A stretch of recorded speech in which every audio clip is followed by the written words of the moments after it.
Hello, everyone, and welcome to another episode of the Network Our podcast. I am your host, Molly Crease, and today I have a very special guest with me. Her name is Dr. Sandi Webster. How are you, Miss Sandi? How are you doing I today? am well. Thank you for having me, Molly. It's great to have you. And I'm just going to read a little bit of her bio. Believe me, it's an extensive bio. So we're going through the conversation, we're gonna be talking more about her and about other things. So let's just bear with me for a second. So Dr. Sandi is the CEO of Sandi Webster LLC. She's an author. She has a doctorate in business administration from Temple University. She's the co-founder and chief learning officer of Pandy LLC. She's a serial entrepreneur, as you will hear. Her passion is helping entrepreneurs to gain financial freedom by owning businesses. Her brand, Sandi Webster Coachsulting, making sure women are prepared for business. She has an online course, How to Form an Advisory Board, and she sold her 150 employee marketing and analytics consulting company to a private equity firm. And we're going to get into that and find out how she did all of that. So, a warm welcome to Dr. Sandi Webster. And today, our topic, we're going to be talking about challenges women face in business. And Dr. Sandi is going to tell us some of those challenges. And she's also going to give us some tips and some great advice on how to overcome those challenges and get through on the other side. So, my first question to you, Dr. Sandi, is tell us about who Sandi is. We hear about all your professional accolades and all of that stuff, but tell us about who Sandi is and what do you love, what do you like to do? Well, all the accolades is just stuff, right? It's not who you are. If you get mired in that, you'll just never know who you are. But I'm just a simple person who loves her friends, love to meet people, and once I meet you, you're practically a friend for life. I help a lot of other women business owners. I have about 30 mentees that I mentor through business that I've had for years. I don't charge them anything. I'm also a pastor's wife. So I have that aspect of life, the church life that I'm very involved in.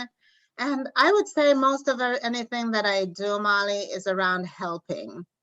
There's a big helping component, and it's not just because of the church. I've had that my whole life. I think that's a gene that I inherited from my grandmother. When I was little, she used to help everyone. I'm like, why do you help everybody? Let other people do it. And she would say, we can't wait for other people. And that resonated with me. And so I'm the person who's now not waiting for other people to help. And I just step right in and do what I need to do. I also love to travel. That's my guilty pleasure is traveling. I just got back. It was business travel. I just got back yesterday. I was gone for 2 weeks. And it's my first time getting out and traveling after COVID, and it's very different.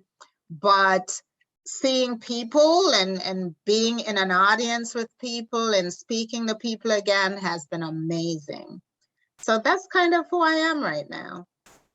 And that is so cool that you mentioned church because I'm from the church background as well. My parents are pastors, so I know all about that church foundation and that church background. So that's amazing.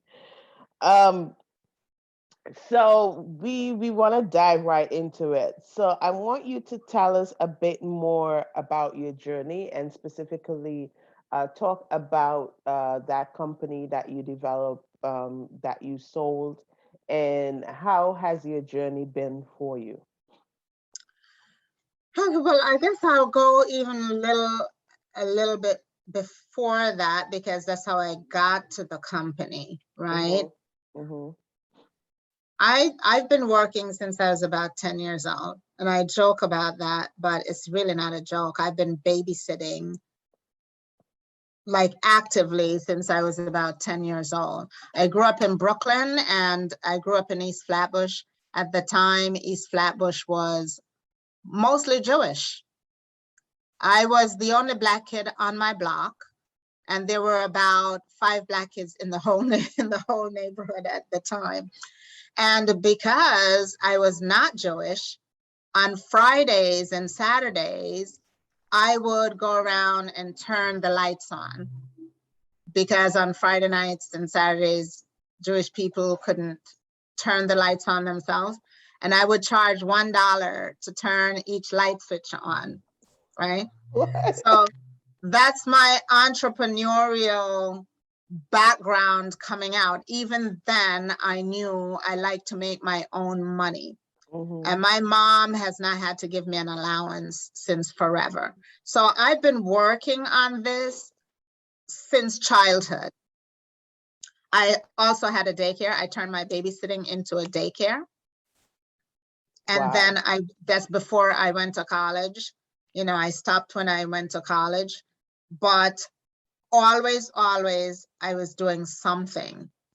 I would crochet and sell the crochet things, entire outfits. I would sew, always just moving and making sure that I was funding myself at that point.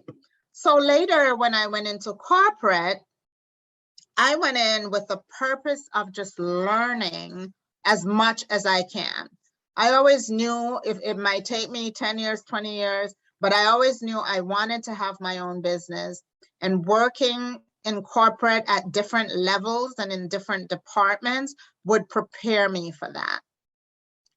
And that's exactly what I did. I worked in financial services, in retail, in education with the Board of Ed, and every single one of those opportunities, I can say I've used everything that I've learned when I started my business. I did grant writing at the Board of Ed. I know how to write grants for my business. I did customer service. I know how to serve my customers. So I think when we're going through life, we don't always know how we're going to use things, but we should be prepared. We should try new things. If you don't like it, just leave. But at least you've experienced it and understand what it's about, and then you know how to use it, whether it's in a good way or in a negative way, but you have learned something. So that's, learning has been a huge component in my life. So after 9/11, I was working, my job was over in the World Financial Center. And on that day, I happened to have missed going in, missed my bus. It's a very long story, but long story short, I was not there.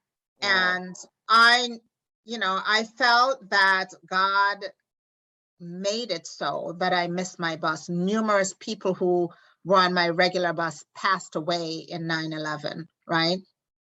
And that was my turning point, or my aha moment of, hey, you're here for a reason, and you need to go do the stuff that you've been put here to do. And that's how my business partner and I decided we are going to start our own company, and we're going to do what we know best, which at the time was marketing and analytics. And after 9/11, a lot of people needed marketing, because you needed marketing more than ever, right? And we opened up Consultants to Go, which provided marketing and analytic consultants to Fortune 500 companies. We started that in 2002, right in the midst of recovering, from all the 9/11 fiasco. And we never looked back. We started at the time knowing we wanted to sell this company down the road. So we built our company to sell. And that's one tip I'd like to give to your viewers today. When you're starting your company, think about the end result. What are you planning to do? Are you planning to turn it over to your kids? Is it a legacy type of business that you're starting? What a lot of churches are, right? Churches are businesses in themselves. So you'll see a lot of pastors turn the church over to family members or their children. So you have to understand, what is the end game in this for me? And then you build it accordingly, right? Our end game was to sell it. It was our retirement plan. We knew we were leaving corporate and leaving that nice cushy salary and the 401k and all these things you get when you're in a large corporation. And we were going to creating our own fund, trying to save. We didn't know how long it would take us to be profitable, but we went in there with a plan and we executed that plan. And I'm happy to say we've always been profitable. Even if it's a smidgen profitable, we've always been profitable. And we grew exponentially year over year, doubling revenues. We were on the Inc. fastest growing company list for 7 times. Until we decided we have reached the point where we can sell this company to get that retirement plan out of it, right? And that's what we did. We went out, the very first person we talked to said, yes, we'd like to buy you. And we had a very quick sale. The reason for that is because we had all our processes in place. Because we built the company to sell, everything was documented, and this sale moved really quickly. And that's another tip I'd like to give everyone. Document, document, document. Have processes and procedures for everything, because that's the first thing they'll ask you for when you try to sell your business. What is documented? If you're not here, who is going to know how to do the things that you did, right? And that's so true.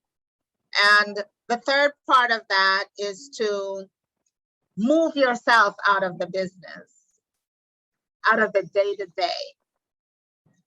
Because if you're selling your company, I'm talking to you and I hear what sounds like the Concorde passing over my head. And I haven't heard that sound for such a long time. I think they're starting up again.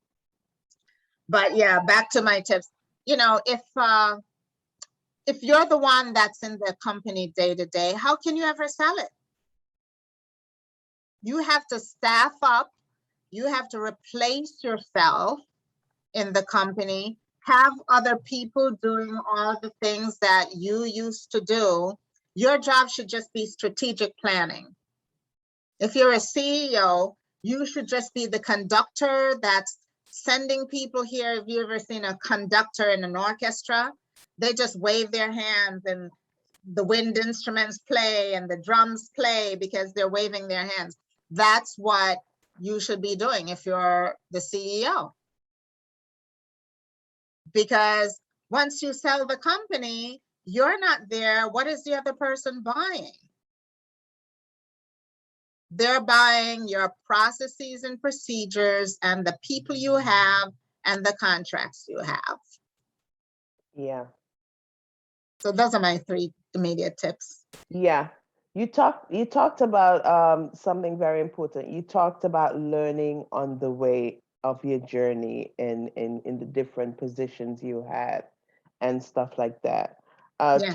Talk about people that you met on your journey who would have been a great impact to where you were going, because I say this all the time and I hear people say this all the time, that you need those mentors, you need those coaches, you need those champions to champion you along the way. So talk about your experience with that and how important that is to your journey and having a successful one?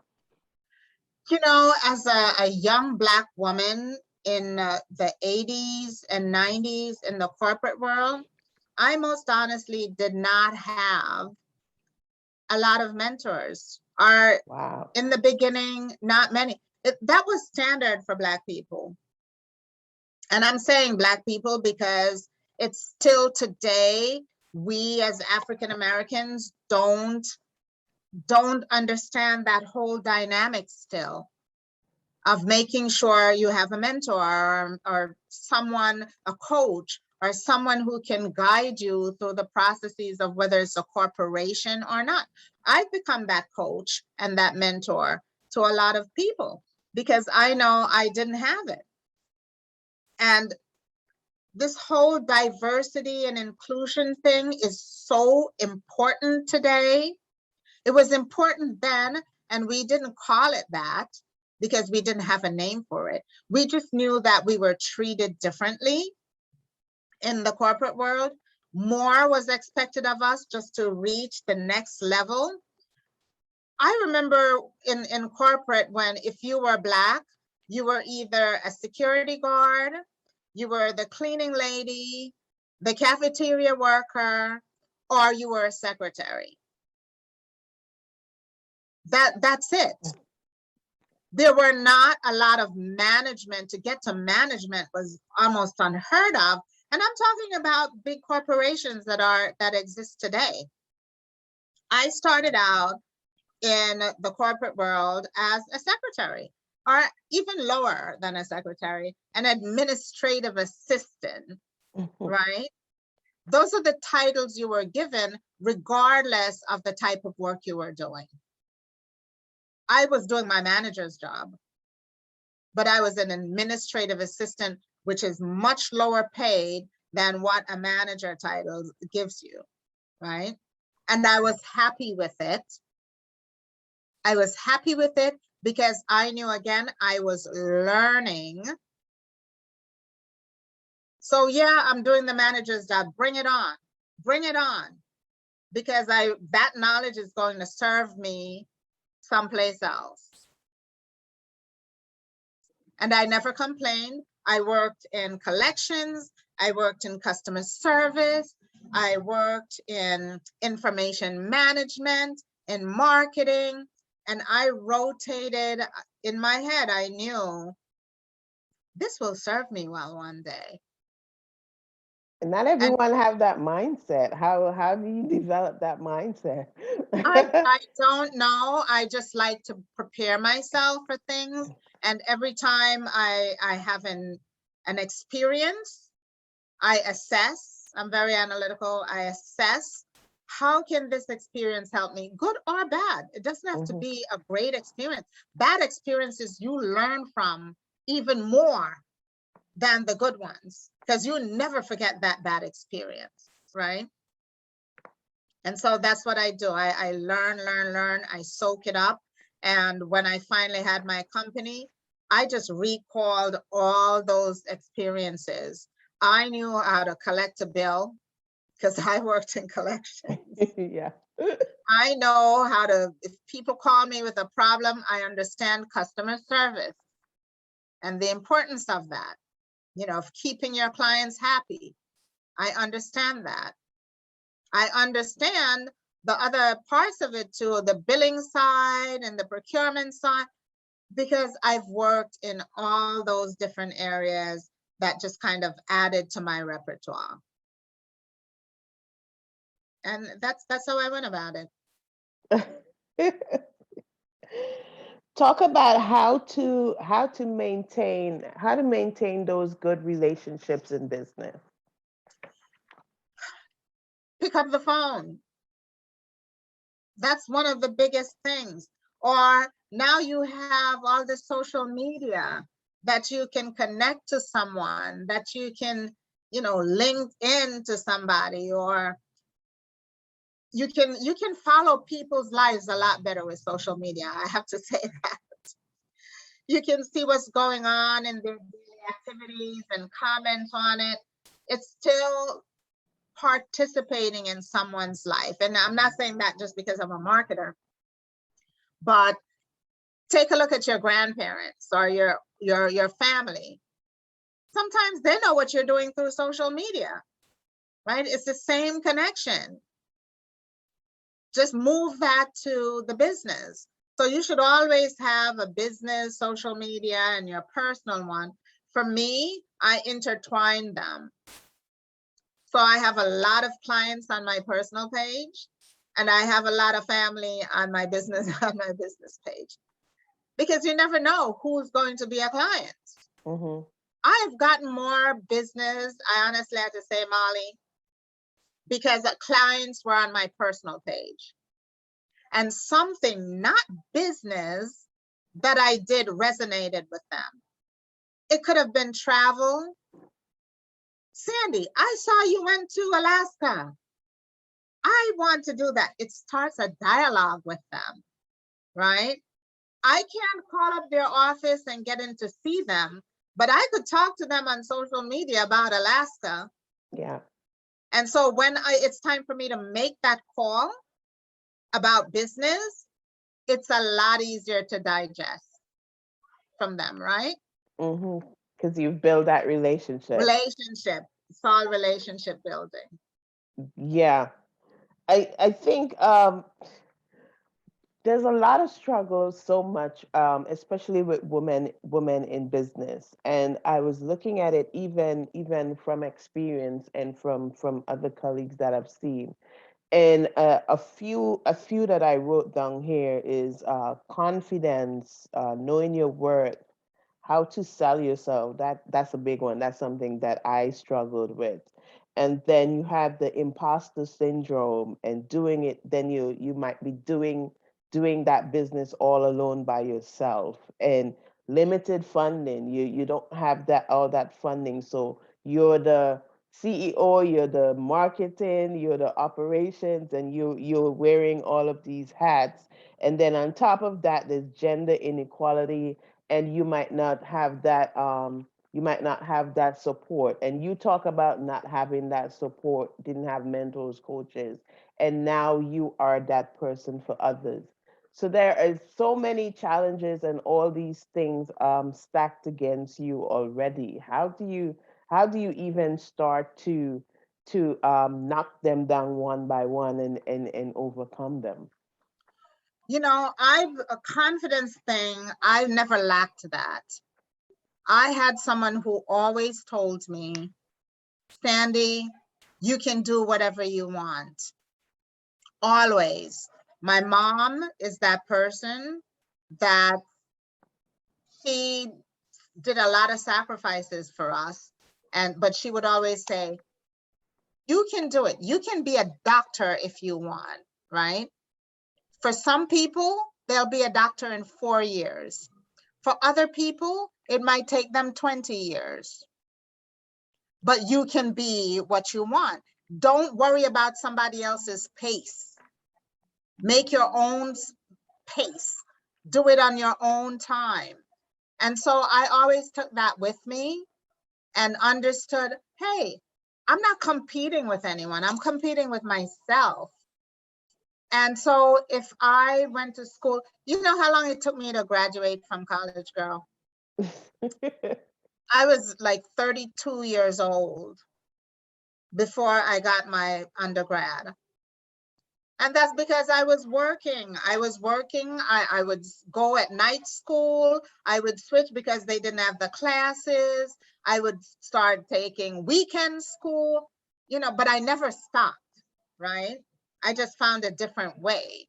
Mhm. And finally, I knew I had to get it because they were not promoting particularly Black people unless they had a degree. But I didn't stop. I didn't say, oh, I'm 32. What am I doing going back to school? I knew that was my goal, and I always finish what I start. So I got that. And then I realized, hey, corporations pay for grad school, the place I was working at the time. Why would I not go to grad school and then wind up paying for it for myself, right? Mhm. So I went to grad school. And then I knew I wanted to get a doctorate, but I wasn't sure in what. But that even came 20 years after grad school, or more than 20 years. So Wow. the confidence part, I was not a thing that I needed. Stick-to-itiveness is what most of us need. We need to stick to something and finish it. And a lot of times we get, oh my God, it's too much. I can't, man. Yes, you can. You know, even if you just do a little component of it at a time, right? And so in the corporate world, I had friends that I talked to because we were all going through the same thing at the same time. So they weren't really mentees, but they were peers. And there's a lot of them. I still have them as friends today. We still talk about what's going on. We still talk about how can we help the next generation move the needle on all of this. And we are now in a position to do that. Whether we're in the corporate world or whether we have our own businesses, but we are the future. If we don't help other people come behind us and pull them up by their bootstraps and share the knowledge that we know, I share the knowledge. I'm not telling you you have to do it the way I do. I'm just telling you what worked for me, and it might work for you or it might not. But having that knowledge to start with, you can tweak it the way you want. Mm-hmm.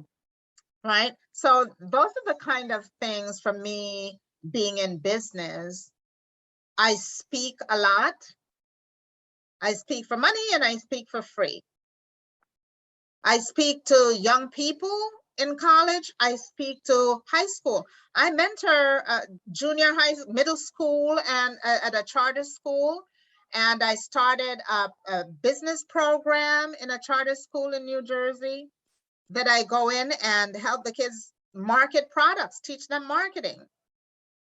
Because I want them to start at an early age to understand that there are more than one types of way to make money. Yeah. And more than one way to control your life, your own destiny. And it doesn't mean you have to go get a job. The job could be you, or creating your own. And so I'm very insistent on teaching our young people that and helping them understand how to have their own businesses and have control of their lives. And so I start that from middle school. I'm in the high schools. I go to the Wheel program in Manhattan.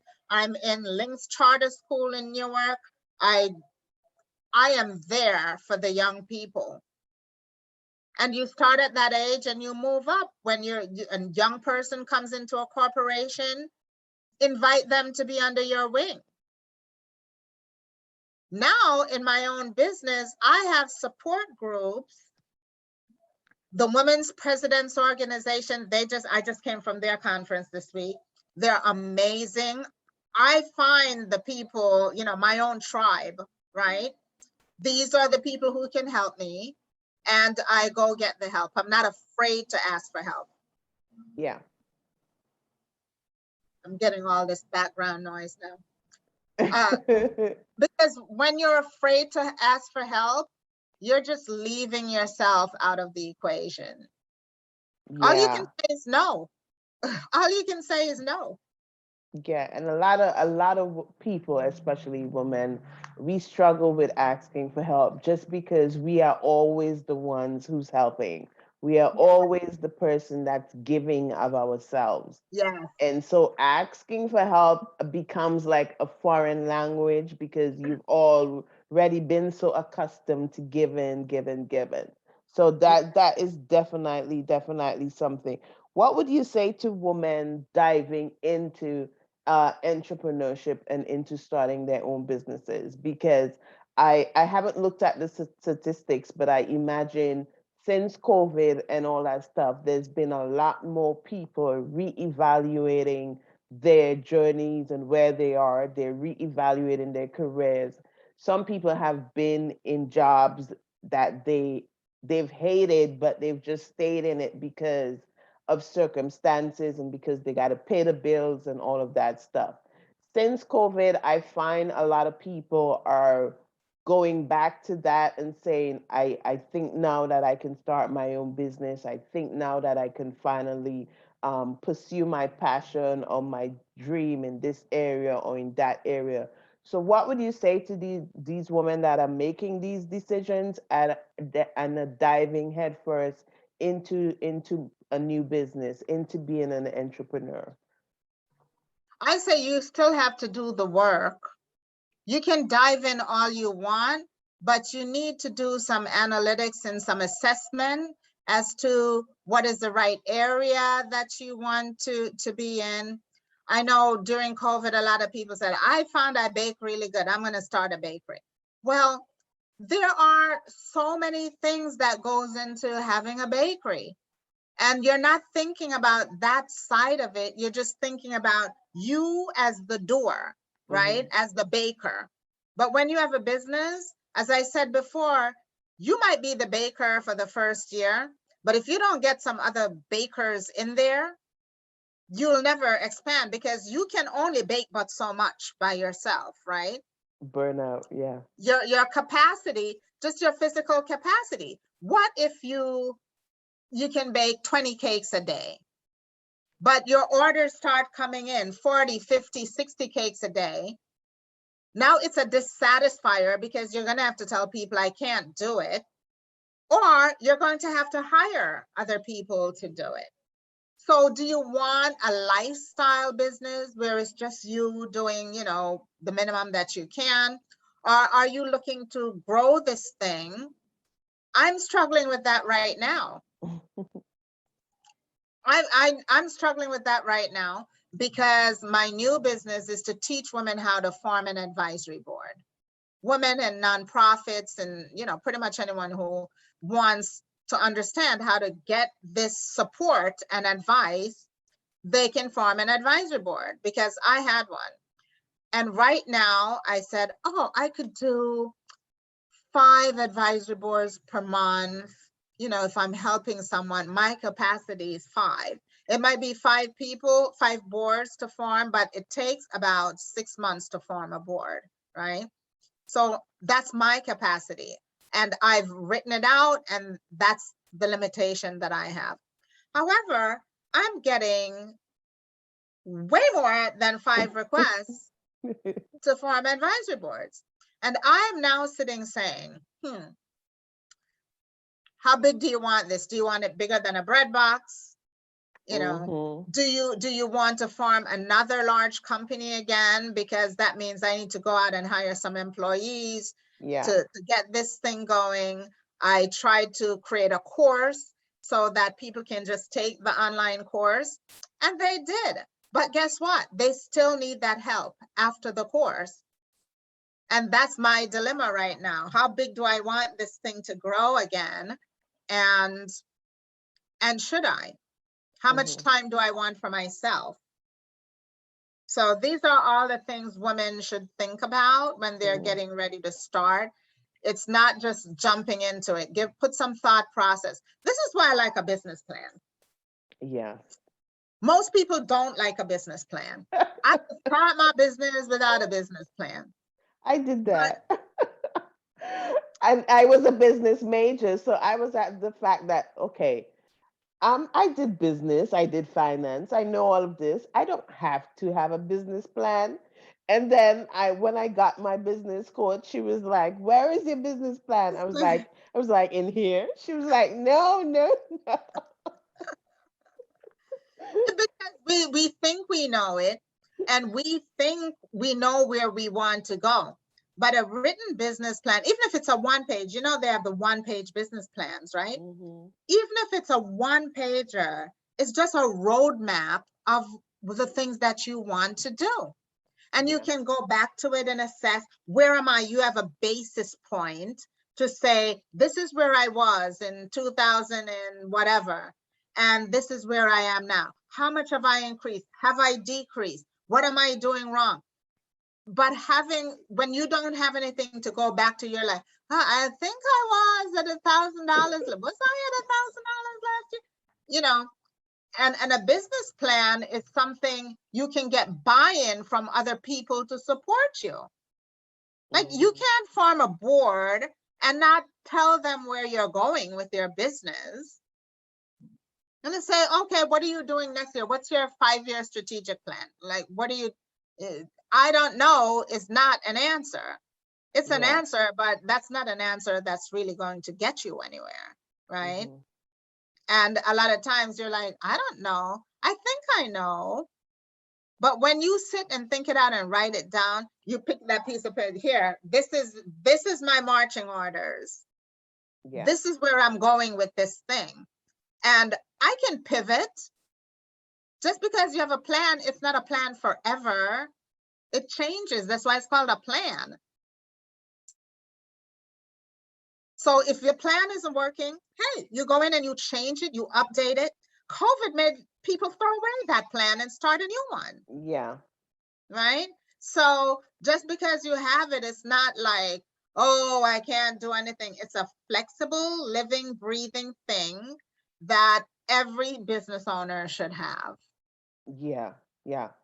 So let's talk about some of those, because you've mentioned a few things here.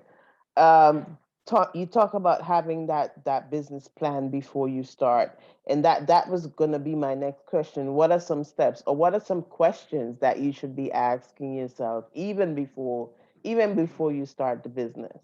Because I think one of the questions should be as well, am I in the mind frame to start a business? Because being an entrepreneur is not an easy thing. And not just you. If you have a family, how will this impact my family? You're going to be 24/7 in that business. You're still going to have to check somebody's homework. Yeah. You're still going to have a husband that's going to want something from you at some point. You're going to have to make dinner if you're the one that makes, but it's a decision that more than you have to make. I suggest you get buy-in. If you have a family, you get buy-in. And it's a suggestion because you're not always going to get that buy-in from your family. Your family could be the biggest naysayers there are, because they have fear. They're afraid. You know, when I wanted to start my business, I said to my mom, you know, I'm going to start my own company. And she said, why? You could go back to corporate. You make so much money. But it was all about their fear of you not having. And this is security. Going to a corporate job is, in their heads, security. Like, I could get laid off tomorrow, but they don't think about that. And so, but getting them to understand, I didn't have to get her buy-in anymore when she said that. I made her understand, like, this is something, I'm still young enough, I was in my 40s, I'm still young enough that if it fails, I'll go back to corporate. But I think I deserve the chance to try this. To try it, yeah. It's something I deserve. And I'm giving myself a certain amount of time. You know, understand how much money you have, because small businesses just don't get up and running in a year. We think we do, but most small businesses fail in the first year. That's a statistic. That's true. 5 years, even less make it to 5 years. So yeah, you might get through year 1, 2, 3, and 4, but by year 5, you're like, I can't take this anymore. How am I going to survive? I'm just barely, you know, eking out a living. I can't even pay my bills if you're not in the red. Yeah. So you need to think through all of those. What's my backup plan, right? If this doesn't work for me, what is my backup plan? And I think more people need to put thought into it before they go into business. Do I need to work part-time, you know, and have a side hustle, right? So those are some key things I think you need to think about. Yeah, those are some very important questions that you're right. A lot of people A lot of people don't ask themselves. I didn't even think about the one about the family, because you're right. If you do have a family, you're not going into business by yourself. Your whole family is going into it with you. So that's a very, very important one. So we're winding down here, guys. We're winding down here, and we're getting some really great tips about business and stuff like that. So you've come through the journey. You said you didn't have mentors before, but coming through it and forming all of those businesses, who did you surround yourself with, if anyone? Because I think it's important that when we have to surround ourselves with those people that can give us the right support. Sometimes it might not be family, because your family might be the ones who have is negative, have that negativity all the time. Right. Right. So who should you surround yourself with in business when you're doing this business? So there are people who are going to pick you out. So there are people that are going to pick you out and you won't even know it. Mm-hmm. You just won't. They're going to say, I'm watching that Sandi and she is doing stuff. And you're not even going to know these people are watching you. But I try to find that person and know that, okay, when I was in this meeting, Molly spoke up for me, or Molly gave me, certain tips. And if once you do that, I latch on to you like glue, because I feel like you have my back. Yeah. And I create my own mentors, right? There are people I'll go to, and you don't have to have one. There are people I go to for different things. Yeah. For example, I had this job and I needed to know Excel. I knew enough about Excel, but it's an analytics job. You've got to know how to manipulate stuff. And I picked out someone who was a whiz, always got their charts together, their stuff together. And I went over and said, okay, you're like Ms. Excel. Can you just show me, if you spend, 1 or 2 hours a week with me, can you help me? And this person's not a good friend of mine. And my mom used to make these amazing chicken wings that I would take for lunch. And she said, okay, we're going to trade chicken wings for Excel classes. Your mama can make me some chicken wings for lunch or for parties. You can have all the Excel lessons that you need, right? Mm-hmm. And that started a lifelong relationship. But that was a skill that I needed. And I think I went out and found the person to mentor me for that, right? Yeah. Now, she was no good if I wanted to write a grant. She was no good if I wanted to write a proposal.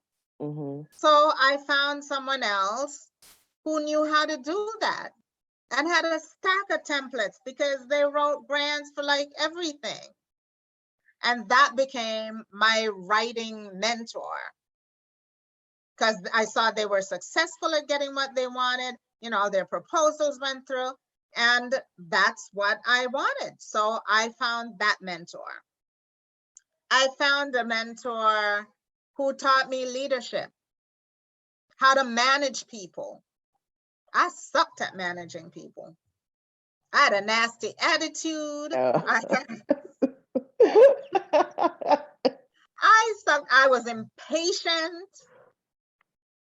I did customer service. I knew how to give it, but it was just not a natural thing to me. I lasted one day at Burger King because somebody wanted to have it their way.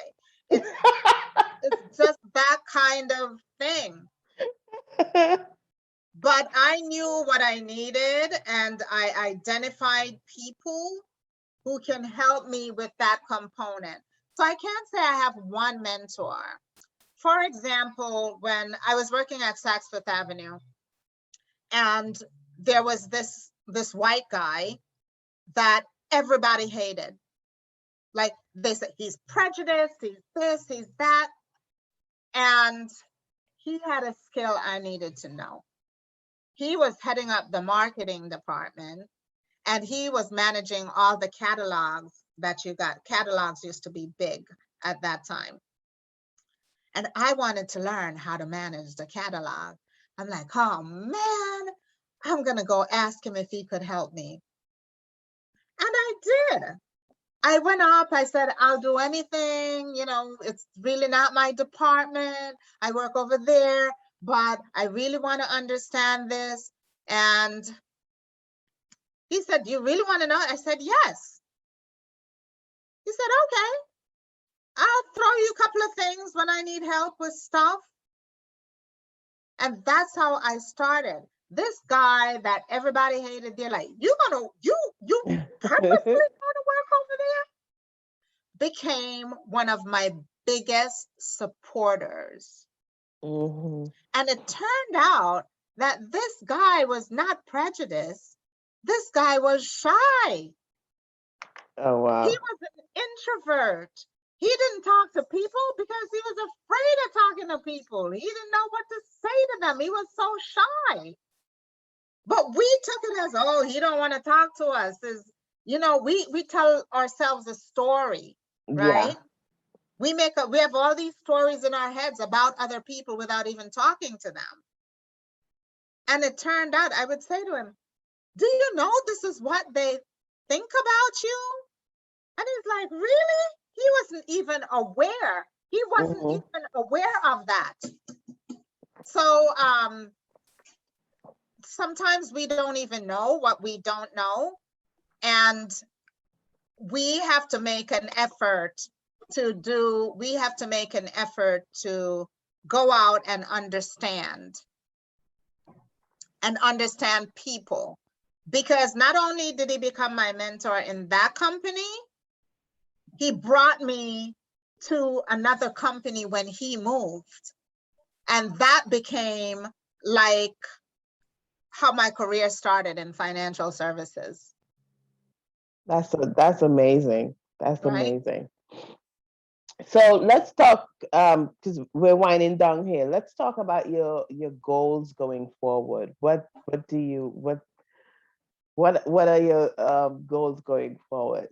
Oh my God, I have way too many. Okay, give us three of them. Well, I'll tell you, I wrote a book, and I have about 5 books that I'm playing around with. I need to just focus and finish one. But some are novels, some are children's books, and some are business books. But now, you know, after you've lived like a good 60 years, you have all this knowledge that you want to put down on paper. So the writing is a part of that. I started back my blogging. I started my podcast. So those are my outlets of learning from other people and sharing as well. My business, as I said before, that's a brand new business of helping women and companies form an advisory board. So that's taking off. I still have my old company with my partner, where we invest in small businesses. We do workshops. We have an app that we built that we're trying to figure out what to do with it. It was from my old company, so we're repurposing that. So I can do so many things, and I'm trying to touch, like put my fingers, you know, especially with COVID, you're here today, gone tomorrow. And I just feel like, oh my God, I just have so much I haven't done and would like to do. I have pet projects, personal projects. I started a family tree on My Heritage, and I now have like 1,000 family members on there that, you know, it keeps updating. And I still mentor. I have the church stuff that I'm doing with my husband, which is a form of helping and mentoring for me as well. I could go on for days. So you're doing a lot. And I still want to travel. I can't wait for the world to open up to travel. So. Oh wow, you're gonna need like 40 hours in a day to. I do. I have 36-hour days. I'm not lying. So we've come to the end of the podcast, guys. Don't worry. So my final question is to what last words do you have or last minute advice do you have for all our listeners and for the women that are listening here? Any last words? Well, for women, the confidence thing that you talked about is so important in our lives, whether we're a business owner, whether we're just individuals. I just want women to know that there's nothing you can't do. Just like my grandmother told me, there isn't anything that's not possible. There's some things improbable, but all things are possible. I want you to keep God at the center of your lives, because once you have a belief system and you'll always have that, that can be your support. Even if you feel another human being won't support you, you'll feel supported by and inspired by a higher power. So keep that with you at all times. I have my own conversations in my head with God all the time. Even when I can't talk to my girlfriends, there's a running dialogue up here of, Lord, what do you want from me today? What can I do today to fulfill why I'm on this earth, right? That's how I think about it. Like, I have so much to do before I leave this earth, because we will one day. And I just want to maximize my potential while I'm here. So for other people, just go out there and try. Failure is not a bad word. For me, failure is a learning. I failed at things, but I say, okay, why did this not work? And then when I figure it out, I go, okay, this wasn't the right thing for me, but I'm glad I tried it, because I never would have had this learning if I didn't. So don't worry about failure. Learn how to pivot. So if you see it's not working, don't drag it out for 10 years. Don't be stubborn. Just admit, okay, this isn't working. I'm switching. And sometimes people will see you like, wasn't she doing that last week? Now she doesn't even know her own mind. On the contrary, you know your own mind, which is why you know that was not for you, and you're making a change. Let them think what they want to think, but do your own thing. That's the best advice I could give you. Great advice, Dr. Sandi. This was so great. I thought we were gonna do for half an hour, but we did it for the full hour. I could talk for hours, so unfortunately for you.